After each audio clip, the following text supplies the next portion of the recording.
السلام عليكم أصحاب السودة وهذا شركة مريكنكا iyo waliba Iran maanta uga qabsoomay caasimadda waddanka Islaamabad ee Pakistan ayaa soo dhamaaday iyadoo wax heshiisa labada dhinac aysan gaarin 21 saacadood ayay wada hadlayeen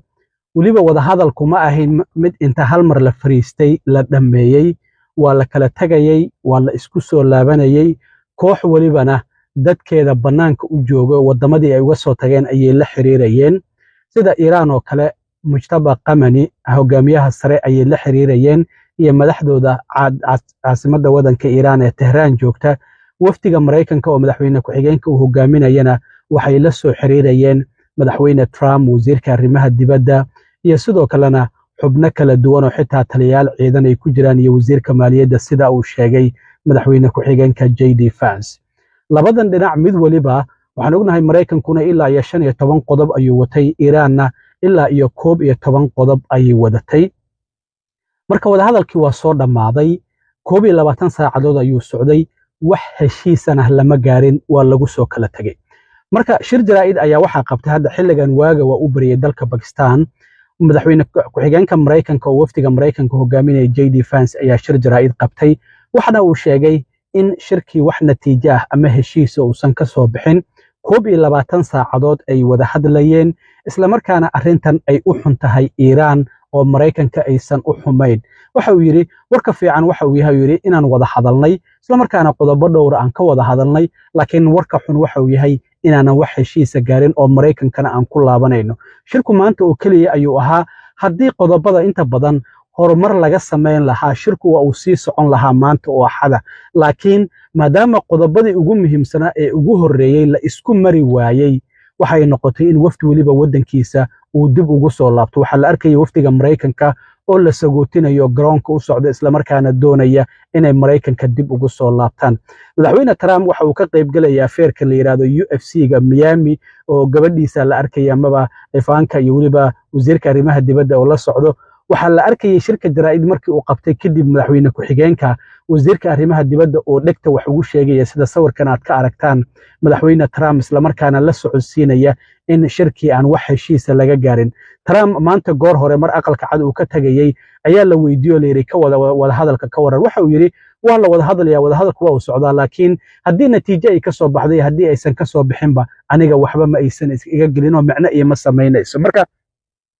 shirkii waa lagu soo kala tagay wax heshiis lama gaarin saddex su'aalood oo kaliya ayaa la weydiiyay madaxweyne ku-xigeenka markii shirku uu dhamaaday tan ugu horeysay waxay ahayd waxyaabaha maxaa kamid ahaa la isku mari waayay arrinta waxa uu soo qaaday nuclearka sida muuqatay Iran waxay tiri nuclearkeena waan sii sameysanaynaa marka waxa uu yiri Iran ma doonayso in ay hub nuclear ma doonayna inay hub nuclear samaysato isla markaana ay xitaa yeelato waxyaabaha laga samaysan karo sida uraniumka oo kale waxa sidoo kale la weydiiyay Iran in lacagihii laga xayiray oo Mareykanka iyo Yurub ay ka xayireen in loo fasaxo ma laga wada hadlay ayuu yiri arrintaasi waan ka wada hadalnay waxa kale oo la weydiiyay intii wada hadalladu ay socdeen madaxweyne Trump ma la xiriiraysan waxa uu yiri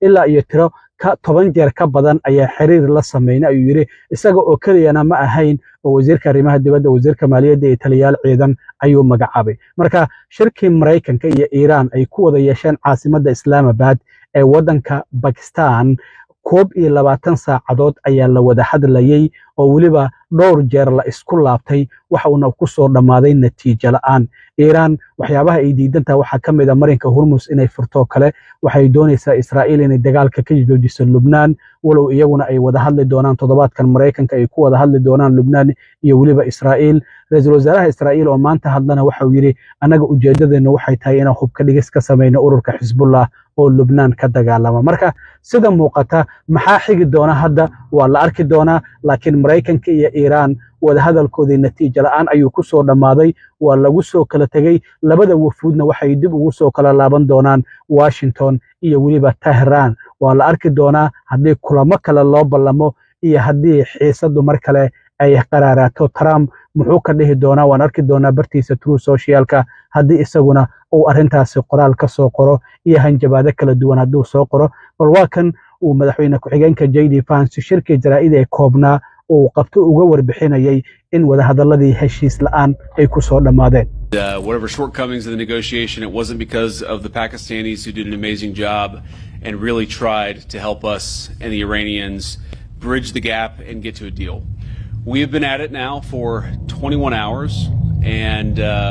we've had a number of substantive discussions with the Iranians. That's the good news. The bad news is that we have not reached an agreement, and I think that's bad news for Iran much more than it's bad news for the United States of America. So we go back to the United States having not come to an agreement. We've made very clear what our red lines are, what things we're willing to accommodate them on, and what things we're not willing to accommodate them on. And we've made that as clear as we possibly could, and they have chosen not to accept our terms. I won't go into all the details because I don't want to negotiate in public after we've negotiated for 21 hours in private. But the simple fact is that we need to see an affirmative commitment that they will not seek a nuclear weapon, and they will not seek the tools that would enable them to quickly achieve a nuclear weapon. That is the core goal of the President of the United States, and that's what we've tried to achieve through these negotiations. Again, their nuclear program, such as it is, the enrichment facilities that they had before, they've been destroyed. But the simple question is, do we see a fundamental commitment of will for the Iranians not to develop a nuclear weapon, not just now, not just 2 years from now, but for the long term? We haven't seen that yet. We hope that we will. We talked about all those issues, Jen, and we talked about a number of issues beyond that. And so certainly those things came up. But again, we just could not get to a situation where the Iranians were willing to accept our terms. I think that we were quite flexible. We were quite accommodating. The President told us, you need to come here in good faith and make your best effort to get a deal. We did that. And unfortunately, we weren't able to make any headway. Yeah, obviously, we were talking to the President consistently. I don't know how many times we talked to him, a half dozen times, a dozen times over the past 21 hours. We obviously also talked to Admiral Cooper, to Pete, to Marco, to the entire national security team. We talked to Scott Bessent a number of times. So look, we were constantly in communication with the team because we were negotiating in good faith.